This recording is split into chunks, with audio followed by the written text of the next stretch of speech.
Hey everybody, it's the Commodore from the Clan of the Grey Wolf, and you are watching the weekly Wringer series here on clanofthegraywolf.com. Hope everybody's having a great week. I have a lot to do today on the show. We're going to talk about the question from last week, which really sparked a lot of great conversation around some of your favorite video game worlds, and specifically really about what has made it so hard to leave those things behind, you know? Like Boys to Men say, it's so hard to say goodbye to yesterday. So we're gonna say goodbye to yesterday a little bit. We're gonna at least talk about that and find out what your thoughts are there. But I also then want to give you my own thoughts, as I always do, and then I will also give you a question for next week that I think will have you thinking a little bit differently about some of your favorite games, and might get you thinking in the realm of other people playing your favorite games, which I think is an interesting little teaser for the question for next week. So that's the show. That's what we're going to put together. With that in mind, let's get started. So I always like to begin the show with welcoming our new folks. It's getting harder and harder to do now that we've been doing this for so long, but several of you have commented with me directly that, you know, this is one of your favorite parts. You like the idea that we welcome people to the community. I think it's a great thing. You just got to excuse the old Commodore noggin, because I'm doing this all by my brain here, my own little memory. So if I miss somebody, or if I put somebody in that shouldn't have been there before, just like your, aging grandfather, just kind of laugh it off and be like, "Oh, Commodore, you're so ridiculous." But in any case, we have a lot of new people to welcome today. Probably I think that's a good indication that we ask a good question. We have people that stepped up to the plate and asked questions for the very first time, even though they've been watching for a while. And that's always great, as well as great commentary from the folks that we have come to expect from our wonderful community here on the Weekly Wringer. So, without further ado, new people to welcome today. Blake. It's simple, it's easy, it's not difficult to interpret. It's Blake. Welcome to you, Blake. Let's see what else we've got here. Dubious Gaming. That's interesting. It's an interesting title. I'm not really sure exactly what that one could possibly mean. I think there's probably, maybe some dubious undertones to it. I don't know if there's any evil or mischief out there, but anyway, whether there is or whether there isn't, welcome to the community, my friend. Good to have you on board.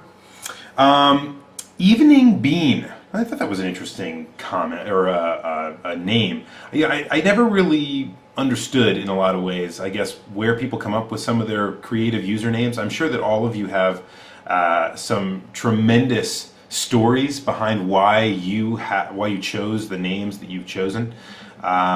But for me, if it's Evening Bean, it's Evening Bean. Okay, good. This next one was a little confusing for me.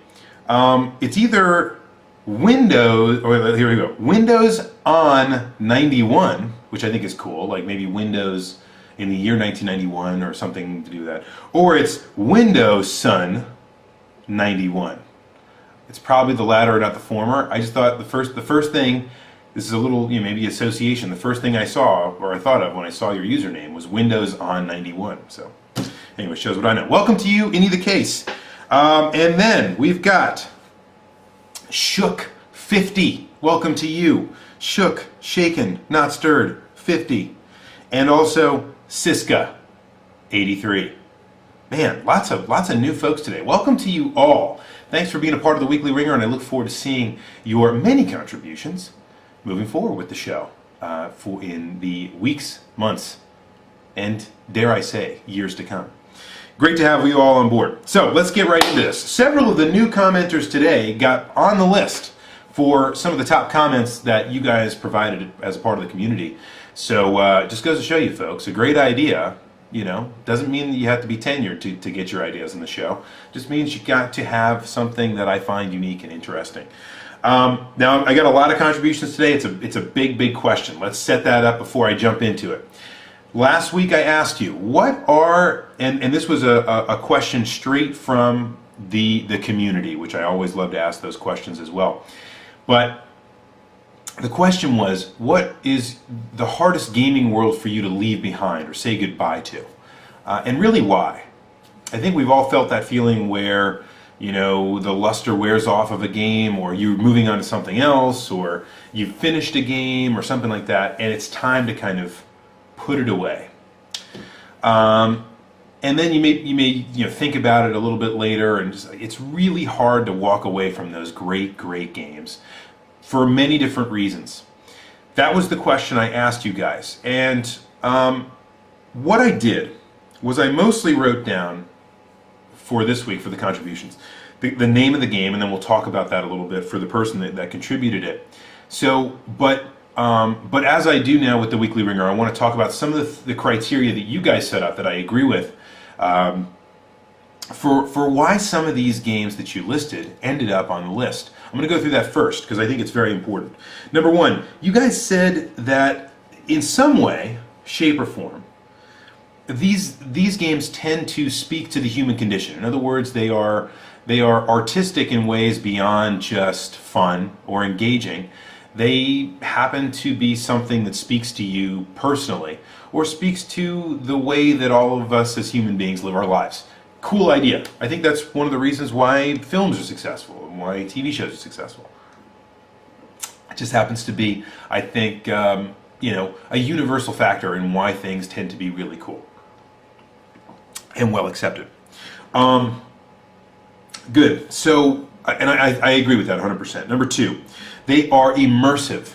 Now, this is a cool point. This is this is language that tends to be overused these days in video gaming, the likes of which, cloud computing is overused in pretty much every aspect of life at this point. But in any case, immersive, meaning that the game really kind of drew you in and encapsulated you. You were kind of engrossed in the experience of the game to one degree or another, and that aided in your enjoyment of it. I think it's a very good point. There are different degrees of immersion and different ways that you can become immersed, and several of you dealt with those ideas: story, particular mechanics that draw you in, through controls, through mechanics actually in the game, characters, through cliffhangers, whatever the case might be. There are a lot of different things and different ways to kind of immerse people in the game. Really awesome graphics, or really tremendous pacing to the game can also help to draw people in. I think these are all great points, and they really speak to immersion in one way or another. But I think that is a good universal factor. Number three, games that go the extra mile to draw you in, to be immersive. So there are little things I think that all of us would find in the games that we love most that just are things that kind of set it apart. And a lot of times they're not huge. I'll never forget one of the first times I was playing GoldenEye multiplayer, or I'm sorry, single player. And I remember being out in the surface level over the bunker. And for those of you that know, it's a long level. There's a lot to go through, and there's a lot of snowy terrain.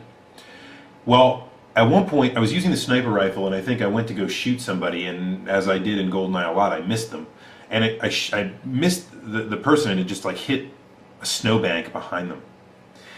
And I remember kind of walking around after that and going through the level as normal. And I got to the point that I had shot, minutes before, right?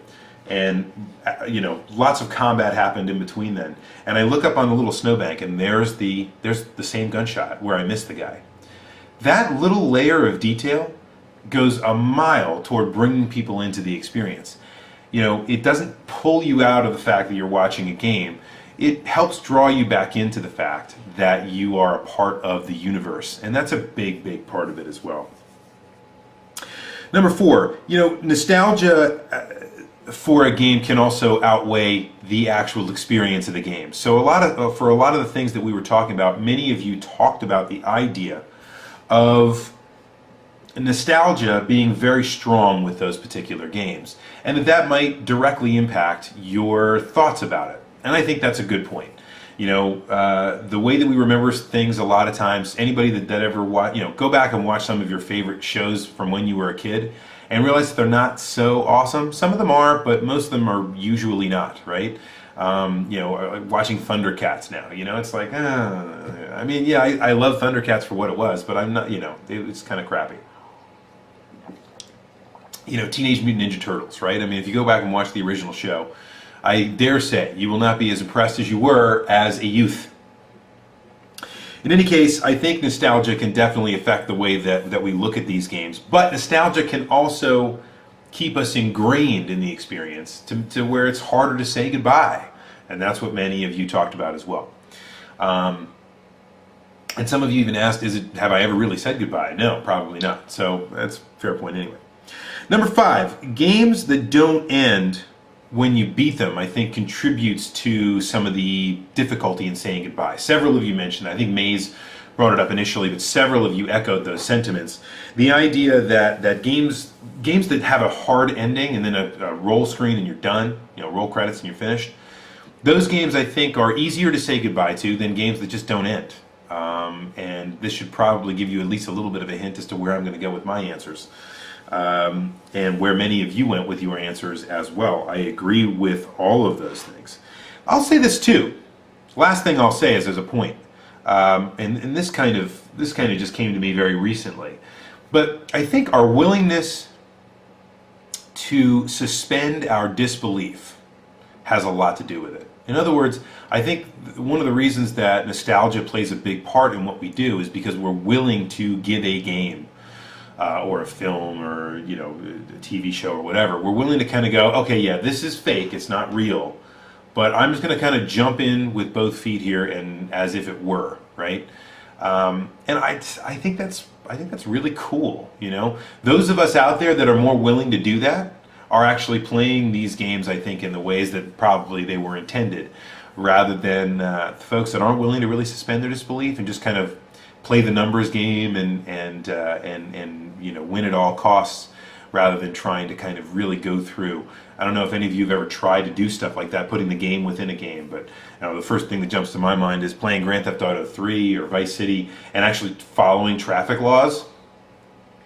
I don't know why I was doing that, but for me it was fun because I was actually, I was only going nuts when I needed to go nuts. I wasn't just wantonly tearing around town blowing things to pieces. I think that has a lot to do with our engagement of a world, and that specifically makes worlds harder to say goodbye to. Anyway, those are the overarching arguments that you guys made. I agree with all of them. And I think some of those things might be a little bit contradictory as well. So there's no silver bullet that makes a game more or less memorable, but those are the things I think that tend to be part of the kind of fabric of the games that we love and are very hard to say goodbye to. With that, let's jump into the community. Blake, one of our new members, talked about Fallout 3. Now, several of you mentioned afterwards that Fallout in general, or even Bethesda games, have been traditionally very difficult to say goodbye to. I tend to think that that's 100% true. Fallout has never been one of my favorite games. I haven't played Fallout 3, but I do think that there is something to be said about the universe that Fallout encompasses, and I can see that being very difficult to say goodbye to. So I think that's a good one. DTX 180 got us kicked off on World of Warcraft, the first of the massively multiplayer online games to talk about in terms of a setting, in terms of the world that you live in.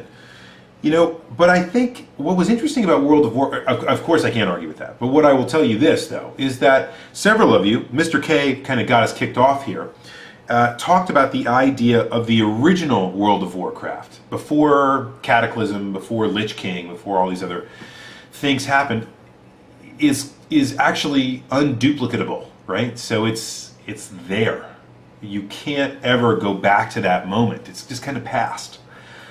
And there's something very poignant about that, and there's something very difficult, something that makes it very difficult to say goodbye to at that point, because you'll never be able to see that again.